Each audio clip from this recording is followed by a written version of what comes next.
I just spent $250 on this Pokemon card collection from Korea, and we're gonna find out together, was it worth it? Let's go ahead, dive into this box. This is Pokecore history. It's my first standing video, I would have to say. Not quite the leg reveal just yet, but let's see what we have in here. Just for transparency, obviously the box was already open. I did take a sneak peek as to what was in this box already, just to make sure kind of everything came intact. But let's go ahead and see. Right off the bat, we have some snacks from Korea. Got a nice little Pikachu here. Zacian figurine. Pikachu plush. Very cute. This will go on my wall in the back. Let's actually go ahead and put that over there right now.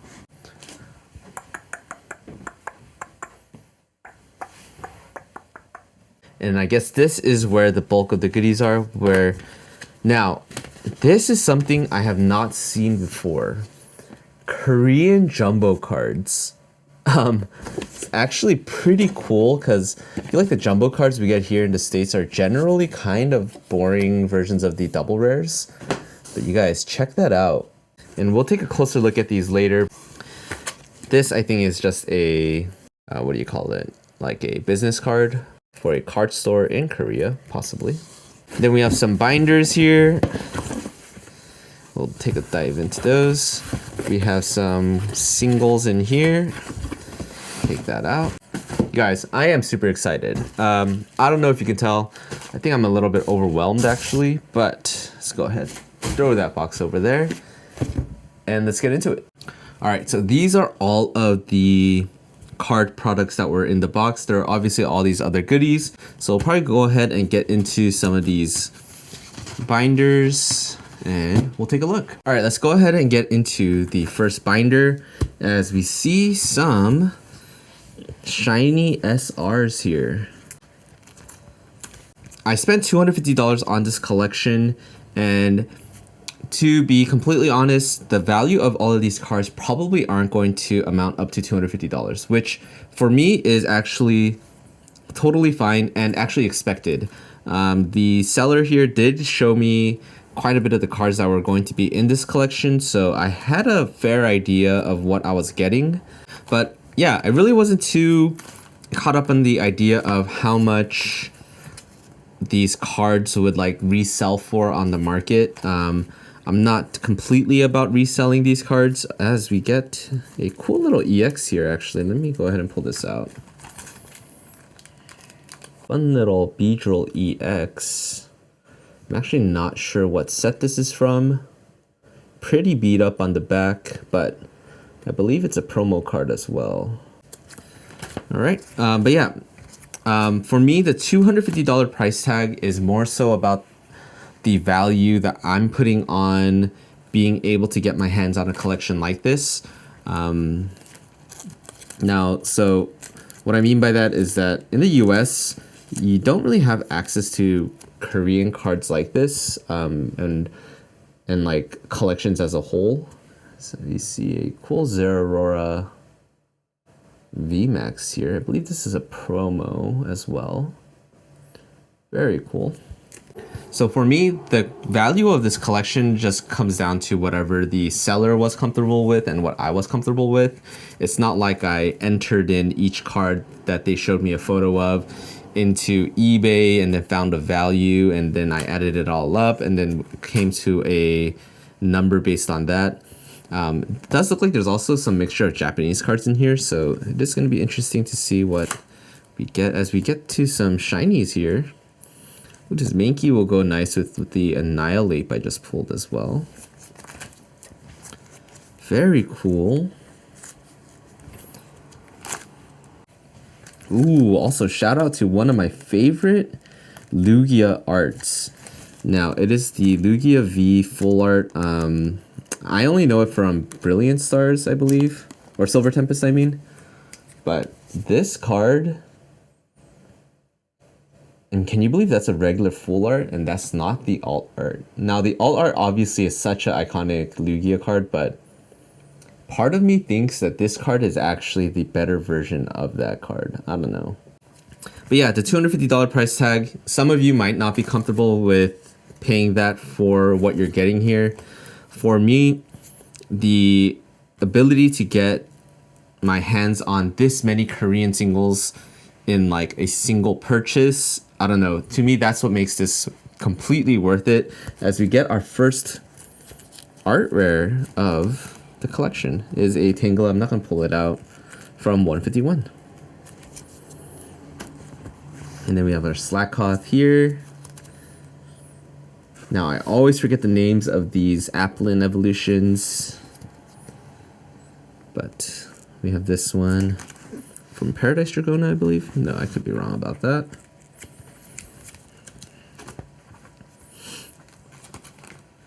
Ooh, and some nice page of art rares here as we have one of my favorites, Iron Moth, Lechonk, the Galarian Zapdos, and the Tinka Tun, I believe.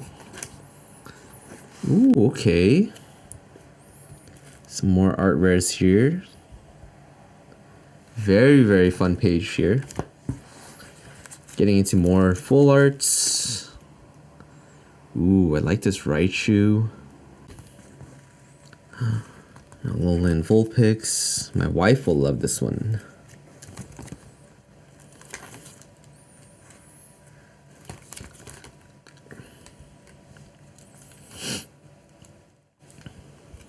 I always forget Steelix has teeth.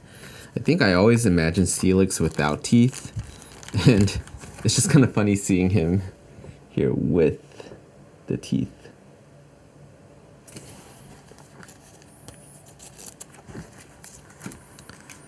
All right, some battle partners here as well with the Maractus art rare.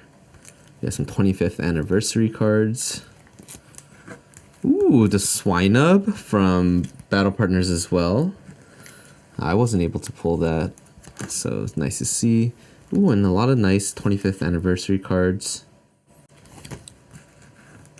Okay, we have some Super Electric Breaker here with the Spheal and the Alolan Duck Trio.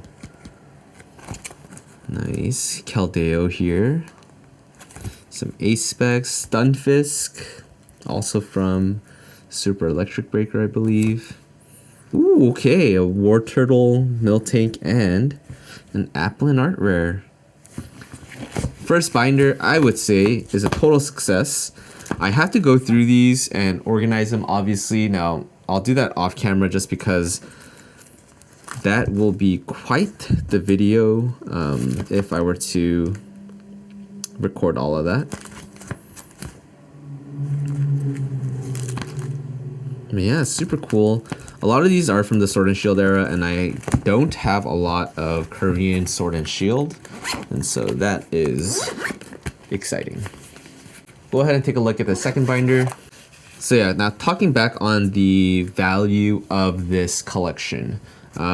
Usually videos like this on YouTube will have like a dollar sign or a dollar counter to see if the collection could be profitable. And if you're familiar with this channel, I really haven't talked too much about the profitability or like the value of the cards. And there's a specific reason for that. I think if you're collecting Korean, just as a general rule, the value of the cards might be on the lower priority of why you collect Korean. And I'll speak a little bit on that probably more in the future with, ooh, a Master Ball Holo here. This looks like it's a little bit more bulk cards and some Pokeball Holos and Master Ball Holos thrown into the mix. Yeah. Yeah, some Master Balls here. The Abra's a Master Ball Holo. Getting some Japanese cards in here as well. But generally speaking, this collection probably not going to be profitable if I was like looking to sell off all of the individual cards. It's not my goal anyways, as we get a Charcadet. It's a Japanese version of the reverse holo in the, what is that word I'm looking for? In Shiny Treasure. You guys. I was just chasing this card in Korean from Shiny Treasure. If you've seen that video, you'll remember me talking about it, but I have it in Japanese. Pretty sweet. It seems like a bulk binder. We'll go ahead and put this aside. Now, the reason why I say it's not profitable is because, well, there's not a market for Korean cards in the US. There's quite a few ways to price your Korean cards if you're in Korea. Now, I'll probably make a video on this in the future, or pretty soon actually, but there are ways to price your Korean cards. You can look at the market in Korea. So because there's more demand for Korean Pokemon cards in Korea, obviously there's also a bigger supply. So there is a more strict market price on Korean cards in Korea. But in the States, totally different. One, there's a very low supply. And two, there's also very little demand. And so when it comes to selling Korean cards or even buying Korean cards, it's really hard to come up with a market price. And so that's one of the main reasons why I don't necessarily look for the value of Korean cards, because I am primarily someone who likes to open whatever I collect. And so $250 for this collection was worth it to me, as this was just a Bramblin Pokeball Holo from Terrestrial. And here is an Iron Hands SAR from Terrestrial Festival. Our first SAR, I believe. Wow, this card is actually pretty sweet. So yeah, for US buyers of Korean cards, our best source really is going to be like eBay, last sold listings. But even that, there's so much variance because the value is whatever the seller and the buyer are comfortable with. And I say that because there's not really a set market price on Korean cards in the US. And so that's maybe the last I'll speak on the value necessarily of Korean cards, as we get into some SRs here of some floor trainers. Here we go. We'll kind of go through these. Ooh. Some rainbow one. Yeah, nice collection of full arts here. We have the Mesprit art rare here. We have a Zeraora Pokeball Holo, and we have our first ultra rare. This is the Virizion ultra rare from Prismatic Evolution. You guys, some heavy hitters in here too. Probably actually some of the coolest golden cards to come out in the Scarlet and Violet era, because I feel like these gold hyper rares or the ultra rares have been kind of, I don't know, underwhelming to say the least, right? They're a little bit more on the disappointing end. Like, you would rather pull the SAR rather than the ultra rare, but we have a Magnezone, V-Star, ooh, an Espeon. This is Eternatus VMAX and a Salamence full art. Very cool stack of some singles here. These were in top loaders, so I'm guessing they are of a little bit more value compared to the binder copies or the binder cards. And also, there are some risks buying collections like this online. Well, for one, like, you never know exactly what you're getting. So for example, the condition of the cards is really hard to see over photos, as we go over some full arts here of the V-Stars. Cool little Slitherwing Pokeball Holo. And yeah, you never know exactly what you're getting with these collections. You can be getting a super rare card, like a chase card, and it's going to be like totally just like heavily damaged, as we get a very cool Houndoom ultra rare here. Some more Pokeball Holos. Ooh, Pikachu EX. More V-Stars. Let me get this out of here. Cerulege art rare from Super Electric Breaker, or is it Paradise Dragona? I'm actually not entirely too sure. But oh my goodness. One of my chase cards for sure. As you all know, I am a Charcadet fanboy, and I love the evolutions as well, and I don't have the Cerulege, so super hyped for that one. And then Shaman, and of course we got this big boy from Battle Partners. Love it. All right, we have another stack of these Toploader cards. And these cards have been quite exciting. All right, here are some trainers here. This one's Japanese actually, and texture actually looks quite nice. More V-Star full arts here. Okay, wait a minute. Where did this come from? Oh my, it's the Roaring Moon SAR from Terrestrial Festival. Now, I actually didn't know the seller was going to include these SARs. Oh, wait a minute. This is actually... So this was one of my chase cards from Terrestrial Festival that was not an evolution. But yeah, this one is amazing. You guys, holy. I actually really like this Roaring Moon. So glad this was included. And we have a Rayquaza, Giratina, Mewtwo. Okay, wait a minute. The SARs just keep on coming. Now, I said that, you know, I thought I had a good idea of what was going to be included in this collection, but, you know, maybe I should actually take a closer look at the photos people sent me because, wow. And we also have this Arceus. Do you guys call it Arceus or Arceus? I've heard it's actually pronounced Arceus, but can't bring myself to pronounce it that way. Cool little Alolan Vulpix, one of my wife's favorite Pokemon. And yeah, very exciting stack of cards here as well. Very, very, very exciting. And then we have this one here. Now, I saved this one for last because there seems to be some graded cards in here. Let me see. Pack of sleeves from Pokemon Center. Yeah, so we have a Charizard V-Star from Starbirth in a CGC 9.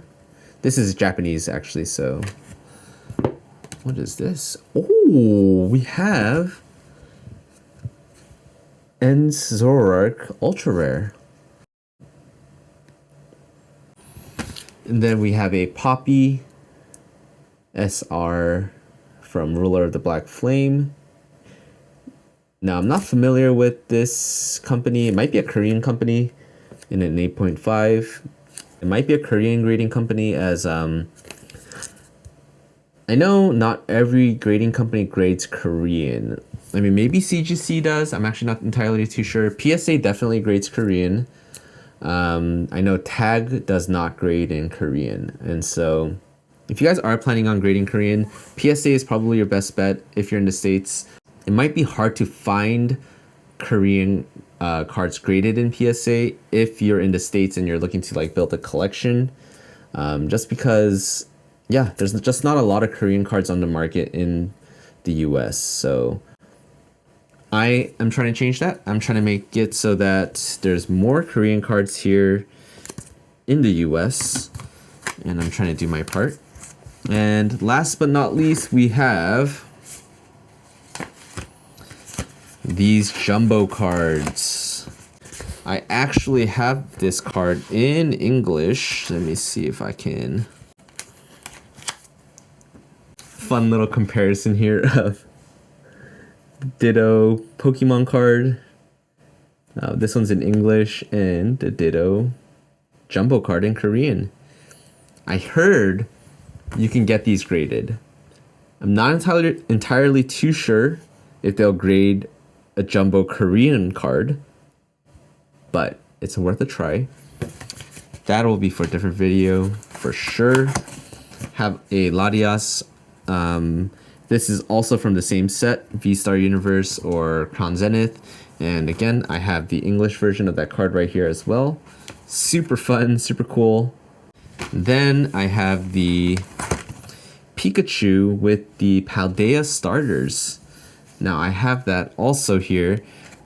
If you're in the US, you probably have gotten this card through the Paldea Evolved ETB. It was a promo that was included. And yeah, very, very cool.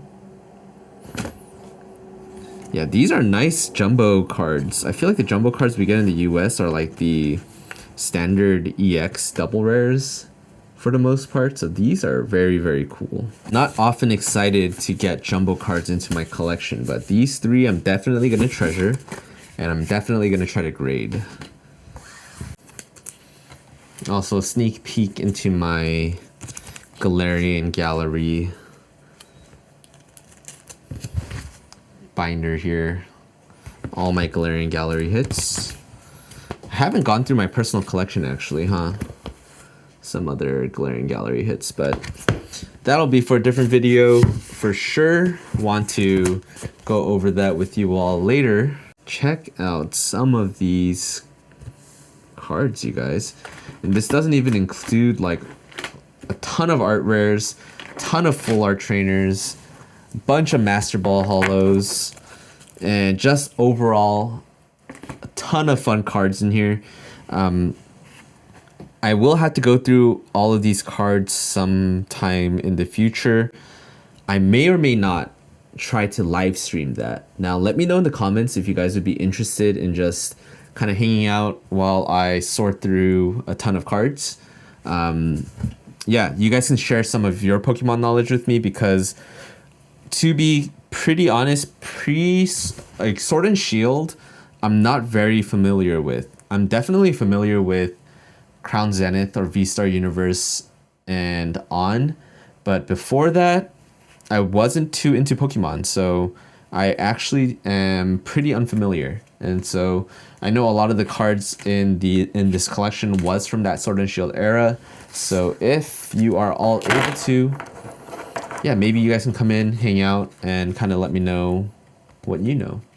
But otherwise, what were some of your favorite cards from this set? I know I kind of went through it pretty quick because there was a lot, but yeah, let me know what some of your favorite cards were.